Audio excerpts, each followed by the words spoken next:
and one. Good afternoon, everyone. I'd like to call this special meeting of September 26th, 2023 to order. Roll call, please. Ms. Zavada. Ms. Miller? Here. Ms. Parker? Here. Ms. Reed? Yes. Here. Ms. Schooley? Here. Dr. Varda? All right. Is there a motion to approve today's meeting agenda? I don't have the script here.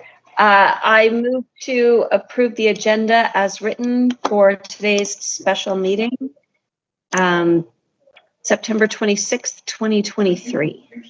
Paula, Right, and the script is in your email. Yep. Nope. I just found it finally. Yep. Okay. Yep, I think it was okay. Yep. Is there a second? Second. Any discussion? Hearing none, it has been moved and seconded to approve the agenda for the meeting of September 26, 2023 is presented. Roll call, please, Ms. Zavada. Ms. Miller? Yes. Ms. Parker? Yes. Ms. Reed? Yes. Ms. Schooley? Yes. Dr. Varda? Okay, the agenda is approved. Our one action item for today is a brief virtual meeting for the purpose of voting on a staffing contract with AMN Healthcare for up to $2 million for special education teachers and related service providers. One critical strategy to our current staffing challenges is to contract temporary support to fill gaps until we can hire for those positions. We're using multiple vendors to meet our staffing needs because availability of people through vendors fluctuates. AMN Healthcare has emerged with several staff who are interested in working in Jeffco. Do I have a motion to move forward with a contract amendment?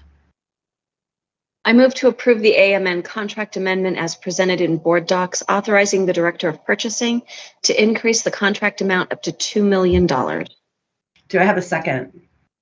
Second. All right, discussion, questions, and we have Mr. Polero and Mr. Liu here as well as Ms. Tollison to answer any questions. Yep, Director Miller. So thank you for this. Just real quick question. It expired back in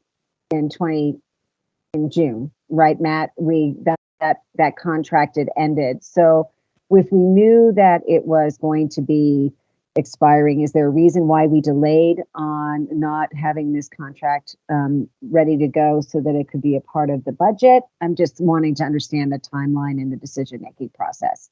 Sure. I'll confirm my understanding, but I have here that the contract for AMN Healthcare expires 6/30 of 2024. That said, how staffing agencies work is when we've partnered with them as an approved vendor, they send us potential candidates for contracting. And at certain point, it's hard for us to predict how many candidates a vendor might provide us with. And in this situation, they provided us more than we anticipated, reaching that threshold that requires board approval, which is why we called for this meeting in particular. And keeping in mind that vendors are working for multiple districts who are utilizing this same strategy, we want to ensure that we're not missing out on potential candidates for Jeffco Public Schools, which is another reason why we requested this meeting. Okay, and I do stand corrected. I do see that it was the expiration date was extended. My apologies for that miss date on the calendar. And so if with this $2 million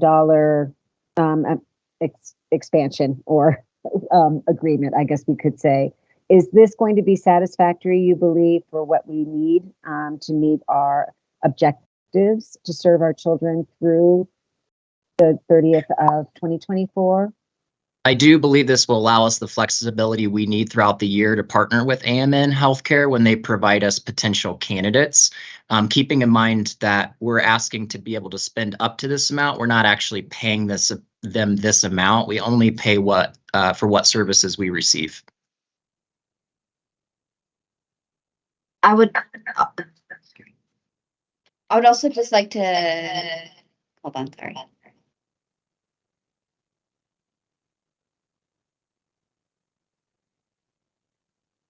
You're muted. Can't hear you, Ms. Rulu. I know, back to the joys of virtual meetings. Here we go.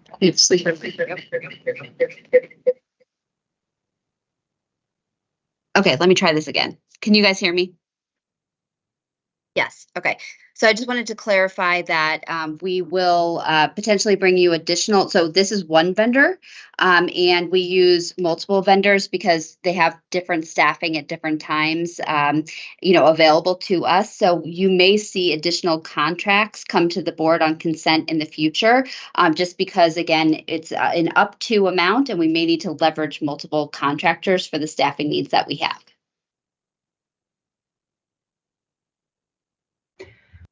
Mr. Director Reed. And to call if I know. So you have, you said when you sent us the notes on this that we try to fill those with employees rather than with contractors, and that it is not uncommon for people who are coming in as contractors to ultimately apply to be employed by the district. Do we anticipate that happening again? And about how many tend to do that? Yeah, I could reach out to our human resources department to get an idea of how many contractors we've actually hired once they've been brought forward to us. But yeah, that's not uncommon. They get here, they love it here, and they want to stay here. And so they reach out to us to determine whether or not their contract allows them to apply for a position. Sometimes it does, sometimes it doesn't, but we work with those contracting agencies to secure employment where it makes sense for the people who are interested in our jobs. I'll find out exactly how many contractors we've been able to hire that continue to work with us through those partnerships. Okay, thanks. All right, Director Parker. Thank you. I know You're muted, Mary. I think, yeah, you muted or you cut out somehow. And maybe speak into them. so into this one. Can you hear me? Yep, we got you. You can't see me. Okay. So this said that this work qualifies for IDEA funds. Are we paying for it out of a separate fund? It depends on the vendor, but essentially, yes, we have IDEA money that we receive for our students with disabilities, and that money, one of the allowable expenditures under IDEA is contracted services. So we utilize a combination of funding, whether it's IDEA, general fund, or other types of funds for our staffed positions that we have in special ed. Okay. IDEA certainly does not cover the full cost of what it costs us to serve our students with disabilities. But some of the money we're using is coming from an IDEA fund? That's correct. Okay, thanks. Mm-hmm. All right, Director Miller. Just a real quick follow-up with what Lisa had mentioned about potential contracts coming along in the consent agenda. So, and then also piggybacking on Mary's point about where the funds will come from, Matt, and that is, are we seeing these contracts or potential adjustments that are going to be requiring us to be changing any of our assigned budget that we approved previously, so that we're shifting money in some way, shape, or form at an amount, Lisa, that we have to be aware of? I don't anticipate that being the case, given the vacancies that we have and the cost savings we have from those vacancies. Okay. So I do not believe that will be the case. Okay. All right, great, thank you. Not sure how to put my hand down on my phone, so I don't have any more questions. I'm just figuring this out. You can just leave it up. It's There okay. you go. Okay, you did it. I did it. Directors, board directors, any other questions or discussion before we move to a vote on this contract extension? Okay, one last thing, Mr. Polero, that I would be interested in is if there are certain, I know we have a whole category of hard to fill positions, this being one series of them. I'd also like to understand if it's hard to fill articulation areas, hard to fill schools that we could get in a Friday update so that we can kind of look to see if we have some disproportionate impact in certain schools and communities, and how we can, as a board, be attentive to that and be helpful thought partners, not just resource makers, in terms of attending to that, because I know these are pretty critical positions. So that would be appreciated as a follow-up. You bet.